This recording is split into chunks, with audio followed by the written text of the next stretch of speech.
ഇത് ഒറ്റപ്പാലത്തു നിന്നുള്ള ഒരു പീക്കോക്ക് ഡാൻസിൻ്റെ ദൃശ്യമാണ്. സാധാരണഗതിയിൽ മയിലുകൾ നൃത്തം ചെയ്യുന്നത് 3 കാരണങ്ങൾ കൊണ്ടാണ്. ഒന്നാമത്തത് ഇണയെ ആകർഷിക്കാൻ വേണ്ടിയാണ് ആൺമയിൽ നൃത്തം ചെയ്യുന്നത്. രണ്ടാമത്തത് മഴ സീസണിൽ, അതായത് ചൂട് കഴിഞ്ഞ് വളരെക്കാലത്തിന് ശേഷം മഴ പെയ്യുമ്പോൾ അതിനോടുള്ള റെസ്പോൺസ് കൊണ്ടും ഈ മയിലുകൾ നൃത്തം ചെയ്യാറുണ്ട്.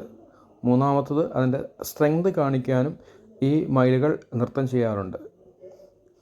മയിലുകൾ പീലി വിരിച്ച് നൃത്തം ചെയ്യുന്നത് കാണാനൊക്കെ വളരെ ഭംഗിയുണ്ട്. പക്ഷേ കർഷകർക്ക് ഇവ സമ്മാനിക്കുന്ന ശല്യം വളരെ കൂടുതലാണ്. ഏത് വിളയും തിന്നു നശിപ്പിക്കുന്ന ശീലം മയിലിനുണ്ട്. പാമ്പിനെ പോലും സാധാരണഗതിയിൽ മയിലുകൾ വെറുതെ വിടാറില്ല. അവ എന്തും തിന്നു നശിപ്പിക്കും.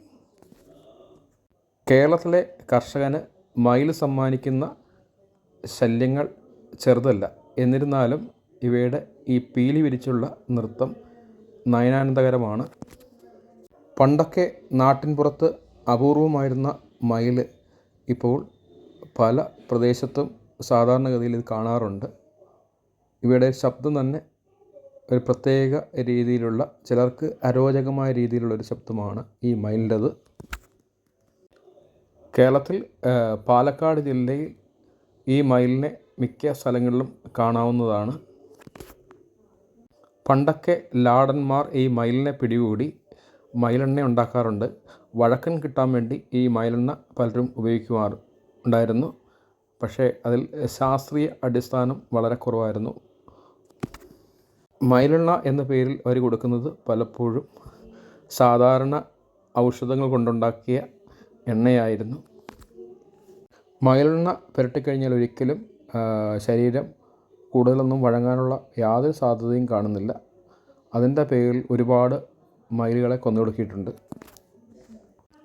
പക്ഷേ എന്നിരുന്നാലും എന്തൊക്കെ നമ്മൾ ദോഷങ്ങൾ പറഞ്ഞാലും ഈ മയിലിൻ്റെ പീലി വിരിച്ചുള്ള ഈ നൃത്തം കാണാൻ ഒരു പ്രത്യേക ചന്തം തന്നെയാണ്. ഇന്ത്യയുടെ ദേശീയ പക്ഷിയായ മയിലിൻ്റെ ഈ നൃത്തം ഏതൊരു മനുഷ്യർക്കും കണ്ണിന് കുളിർമ നൽകുന്നതാണ്. ഈ ആൺമയിലിൻ്റെ കൂടെ ഒരു പെൺമയിലും ഉണ്ട്. അതിനെ ആകർഷിക്കാനാവാം ഇത് തകൃതിയായിട്ട് നൃത്തം ചെയ്യുന്നത്.